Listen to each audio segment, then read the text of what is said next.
സുരേഷ് ഗോപി പബ്ലിക്കായിട്ട് ദേഷ്യപ്പെടുന്നു, മാധ്യമങ്ങളെ പുറത്താക്കുന്നു, ആക്രോശിക്കുന്നു, അലറുന്നു, അല്ലെങ്കിൽ ഇദ്ദേഹത്തിന് ഭ്രാന്താണോ, ഇദ്ദേഹം ഇപ്പോൾ അഭിനയിക്കുവാണോ, ഇദ്ദേഹത്തിന്റെ സ്വഭാവം മാറി എന്നൊക്കെ പറയുന്ന ആളുകളെ നിങ്ങളൊക്കെ ഇത് കണ്ടു വിലയിരുത്തുന്നത് എന്തുകൊണ്ടാണ്? മാധ്യമങ്ങളിൽ അദ്ദേഹത്തെ പറ്റി വരുന്ന ഇത്തരം വീഡിയോസും വാർത്തകളും മാത്രം കണ്ടിട്ടല്ലേ? അതിന്റെ പിന്നാമ്പുറം ഒന്നും നിങ്ങൾ കാണുന്നില്ല എന്നുള്ളതല്ലേ സത്യം. എന്നാൽ മാധ്യമങ്ങളൊന്നും കാണാതെ പോയ ഒരു സാധനം ഞാൻ കാണിച്ചു തരട്ടെ.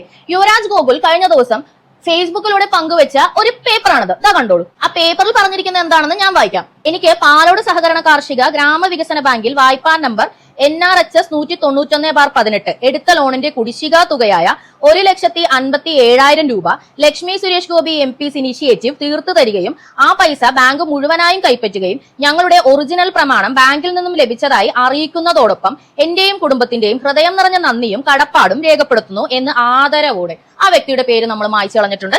എന്തായാലും ആ വ്യക്തിയുടെ പേര് പബ്ലിക്കായിട്ട് യുവരാജും ഇട്ടിട്ടില്ല. അതിന്റെ ആവശ്യമില്ലല്ലോ. സഹായം നമ്മൾ കൊടുക്കുക, കൈപ്പറ്റുന്നവരാരാണെന്ന് അറിയേണ്ട ആവശ്യമില്ല. ഈ വാർത്ത, അതായത് സ്വന്തം കയ്യിൽ നിന്നും 1,50,000 രൂപ കൊടുത്ത് ഒരു വ്യക്തിയുടെ വീടിന്റെ ജപ്തിയുടെ ഒഴിവാക്കി കൊടുത്ത സുരേഷ് ഗോപി MP എന്ന മനുഷ്യനെ പറ്റി ഏതെങ്കിലും മാധ്യമങ്ങൾ റിപ്പോർട്ട് ചെയ്തത് നിങ്ങൾ കണ്ടിരുന്നു?